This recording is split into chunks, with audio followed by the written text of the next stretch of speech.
किसी ने ला इल्मी में कहा कि कुरान की सिर्फ एक ही किराअत है, बाकी किराअतें ये अजम की माज़ल्ला बाकियात हैं।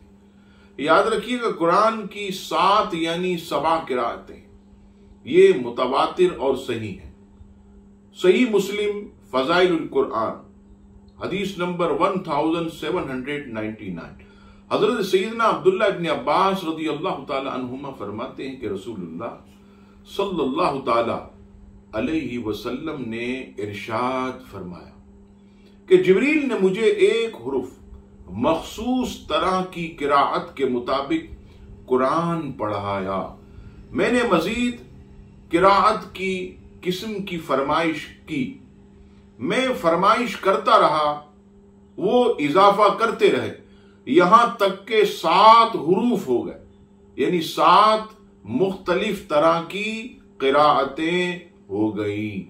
अब आइए अबू दाऊद शरीफ हदीस नंबर 1461, सैयद दो आलम सल्लल्लाहु तआला अलैहि वसल्लम ने इरशाद फरमाया कि कुरान को 7 किराअतों में नाजिल किया गया, बस इसे पढ़ो जिस तरह किसी के लिए आसान हो।